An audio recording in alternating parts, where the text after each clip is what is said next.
If you had asked Ethan Cole that morning whether he loved Daniel Harper, he would have answered without hesitation. Love, after all, was the one thing they had never questioned. It was honesty that had begun to blur. 4 years together had shaped Ethan and Daniel into something that looked solid from the outside. They shared a quiet apartment, a joint savings account, and the kind of routines that made friends call them stable. Daniel, steady and ambitious, worked long hours at a consulting firm. Ethan, more reflective and creative, worked remotely as a content editor. Their lives fit together efficiently, like furniture placed carefully in a small room. But efficiency is not intimacy. Ethan had started noticing the silence first. Not the comfortable kind, the heavy kind that settled between them during dinner. Daniel would scroll through emails while chewing absent-mindedly. Ethan would watch him, waiting for a question that never came. How was your day? What are you thinking about? Are you happy? Daniel still kissed him goodbye every morning. He still said, "I love you," before turning off the lights. Nothing dramatic had broken. No shouting. No betrayal. Just a slow erosion that neither of them acknowledged. Ethan told himself this was adulthood. Passion softened. Excitement matured into routine. He repeated those explanations like facts, even as loneliness crept in beside him at night. Marcus Bennett complicated things without trying to. Marcus had been Daniel's closest friend since university, confident, expressive, disarmingly direct. Where Daniel measured his words, Marcus let his spill freely. He laughed loudly, asked personal questions without apology, and had a habit of holding eye contact just long enough to make Ethan aware of it. At first, Marcus was simply part of the background of Ethan's relationship. Weekend visits, game nights, casual dinners. But over time, Ethan began to notice how conversations shifted when Daniel stepped away to take calls.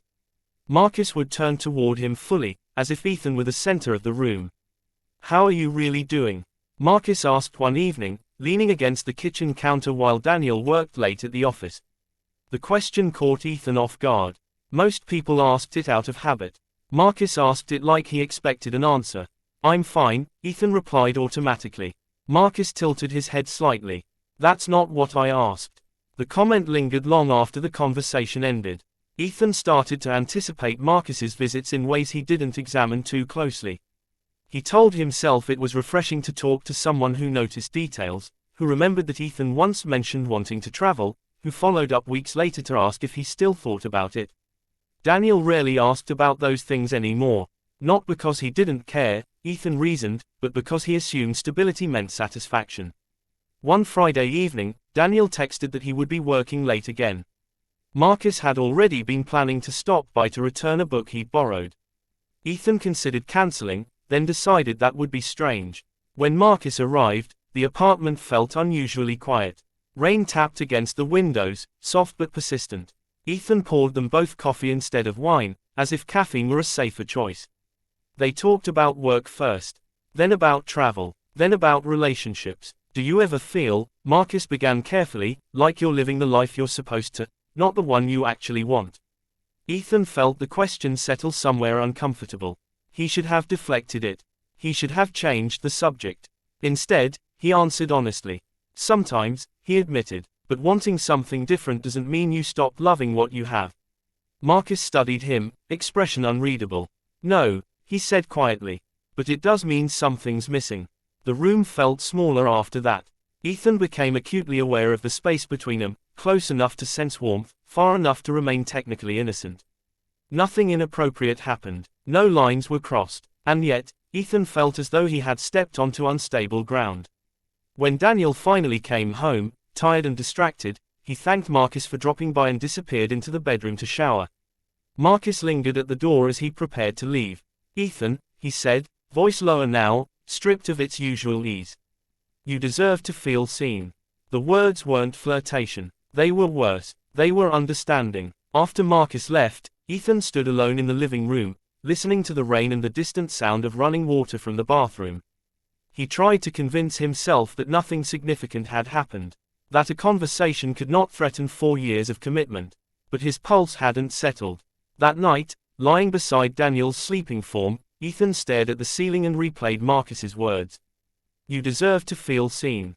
He realized, with a clarity that unsettled him, that the danger was not in what he had done. It was in how deeply he had wanted to hear it.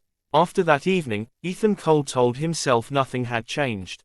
He repeated it while brushing his teeth beside Daniel Harper, while answering emails at the kitchen table, while watching Marcus Bennett's name light up his phone screen. But something had shifted, subtle and undeniable. Marcus began texting more often. At first, it was harmless, memes, casual observations, a photo of a cafe he thought Ethan would like. Ethan responded cautiously, aware of the thin line he was walking. Yet the conversations lengthened, drifting from jokes into personal territory. One night, well past midnight, Marcus sent a simple message, "Are you happy?" Ethan stared at it longer than he should have. Daniel was asleep beside him, one arm resting across the bed but not quite touching him. The distance felt symbolic. "I don't know," Ethan typed back before he could reconsider. The honesty startled him. From then on, their exchanges carried weight.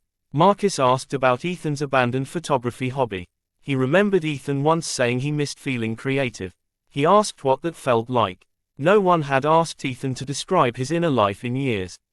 Daniel, meanwhile, remained steady and preoccupied. A promotion was within reach, and his focus sharpened accordingly. Conversations at dinner revolved around deadlines and projections. When Ethan tried to mention his own restlessness, Daniel would nod sympathetically but offer solutions instead of listening. "You could take a course," Daniel suggested one evening without looking up from his laptop. "If you're bored." Bored. The word landed wrong. Ethan wasn't bored. He was unseen. Marcus understood the difference. Their dynamic evolved gradually, almost politely. When Marcus visited, he gravitated toward Ethan without making it obvious. They stood closer than necessary in the kitchen. Their shoulders brushed when passing in narrow hallways.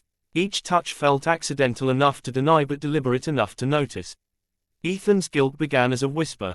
He wasn't lying, exactly. He wasn't hiding anything tangible. Yet he found himself angling his phone away from Daniel's view. He deleted certain messages, not incriminating, just intimate. He justified it carefully. "This is just friendship. Marcus is Daniel's friend too. Nothing inappropriate has happened." But emotional intimacy does not announce itself with alarms. It builds quietly, layering connection over connection until retreat feels impossible. One Friday afternoon, Daniel announced he would be traveling for 3 days to finalize a deal out of town. He kissed Ethan on the forehead and promised to bring back something, unnecessarily expensive, as a joke. Ethan smiled and wished him luck. The moment the door closed, the apartment felt cavernous. Marcus texted that evening, "Want company?" Ethan hesitated. The responsible answer was no. The honest answer was yes. Marcus arrived carrying takeout and an ease that made the space feel less empty. They ate on the couch, knees almost touching. Conversation flowed without effort, moving from trivial topics to deeper confessions. "I think Daniel assumes you're fine because you've never told him otherwise," Marcus said carefully. Ethan frowned. "It's not his job to decode me." "No," Marcus agreed, "but it is his job to notice." The comment lingered between them. Rain began to fall outside, tapping steadily against the windows. The room grew dim as clouds swallowed the last of the daylight. Marcus didn't move away. If anything, he leaned closer, elbows resting on his knees, voice lowering.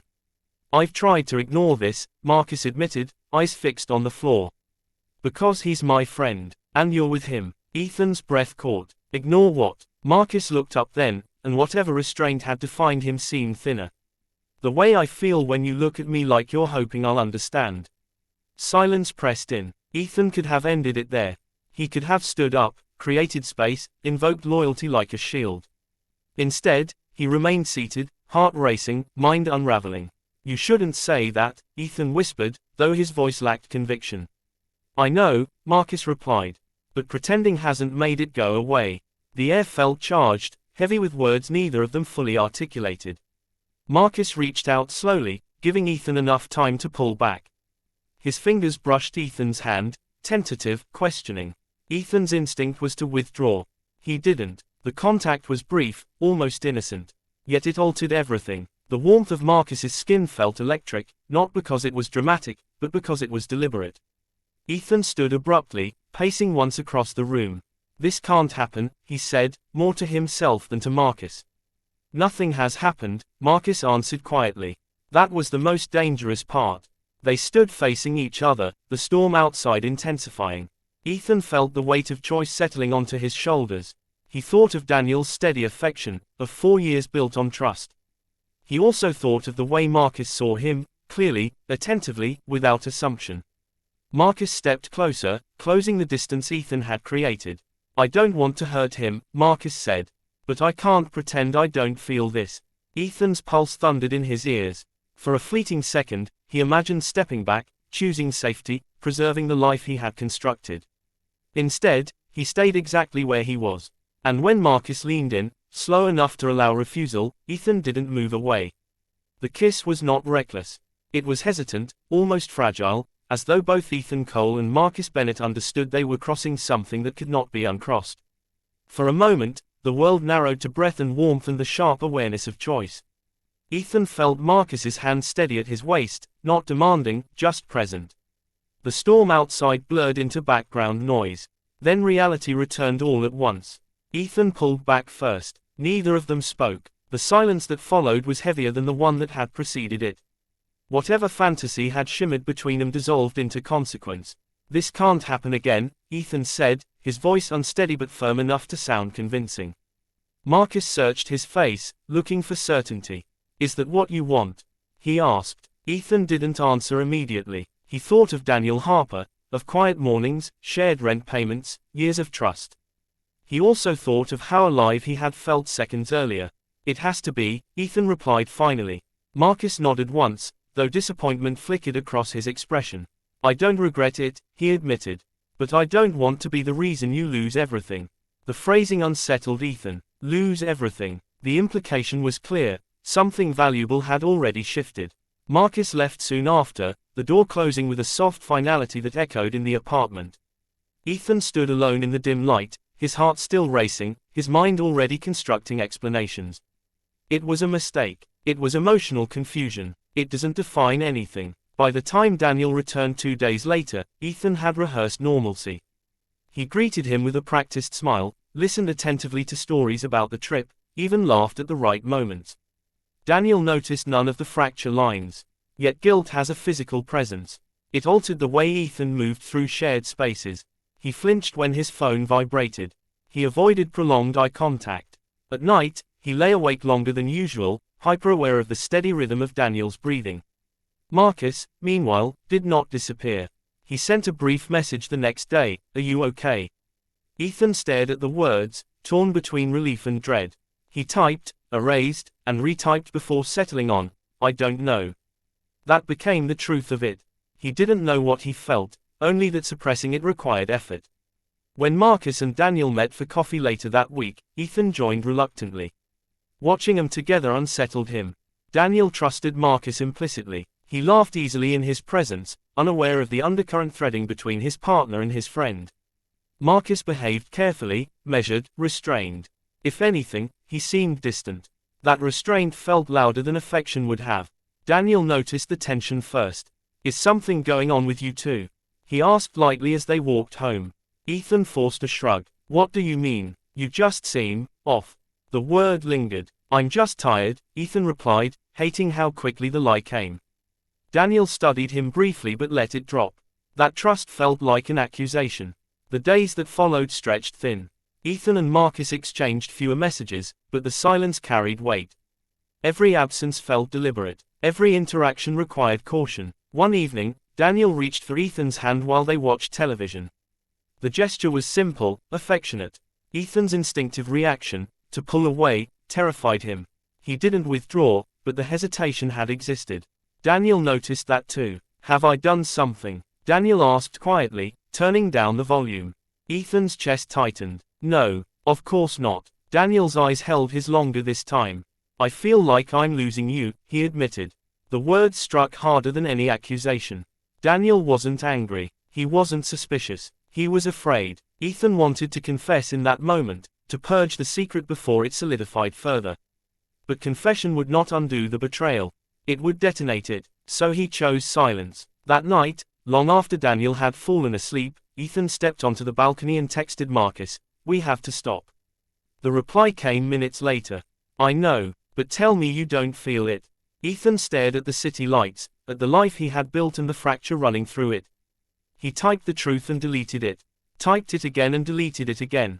Inside, Daniel shifted in his sleep, unaware that the foundation of his relationship was quietly eroding. Ethan finally responded with the only words that felt safe enough to send. "It shouldn't matter what I feel." But as he pressed send, he knew that was no longer true. Because what he felt had already changed everything. The tension did not explode. It tightened. For days after Ethan Cole sent that message to Marcus Bennett, the apartment felt like a stage set for a life he no longer fully inhabited.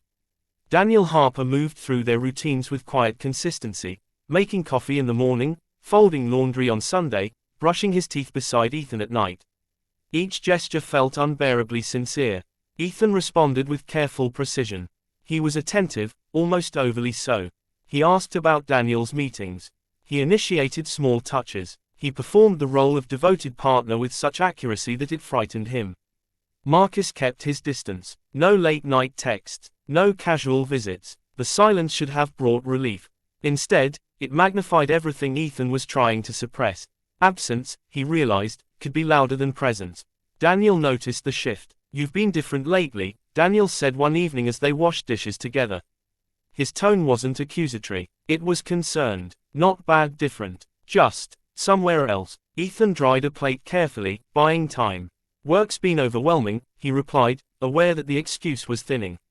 Daniel turned off the faucet and faced him fully. "If something's wrong, I'd rather know than guess." The invitation hung between them, open, undeserved. Ethan felt the weight of the secret settle into his chest. He could still protect Daniel from the truth. He could still bury what had happened with Marcus and label it confusion. But protecting someone from the truth is not the same as protecting them. "There is something," Ethan said finally, his voice quieter than intended. Daniel didn't interrupt. Ethan's heart pounded with a clarity that felt almost merciful. "I've been unhappy," he admitted.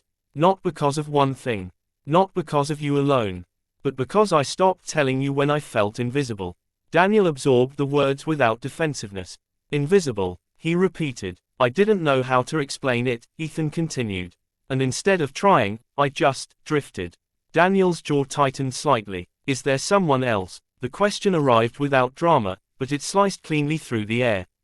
Ethan could have lied. The option still existed, fragile but available. A single denial would preserve the structure of their life for a while longer. Instead, he chose the harder fracture. "Yes." Daniel's breath faltered, almost imperceptibly. "Who?" Ethan hesitated only a second. "Marcus." The name altered everything. Daniel stepped back as though distance might rearrange the reality of it. Shock registered first, then disbelief, then something quieter and far more painful. "How long?" Daniel asked. "It wasn't physical until recently," Ethan answered, refusing to soften the truth. "But emotionally, longer than I admitted to myself." Daniel laughed once, short and hollow. "He's my best friend." "I know." The simplicity of the response deepened the wound. Daniel moved to the window, staring out as if searching for something stable. "Did you love him?" he asked. Ethan considered the question carefully. Love was not a lightning strike, it was accumulation. What he felt for Marcus was potent, undeniable, but still forming. "I don't know," Ethan said honestly. "I know I felt seen." Daniel closed his eyes briefly. "And you don't feel seen with me." It wasn't an accusation. It was recognition. "I stopped telling you what I needed," Ethan admitted.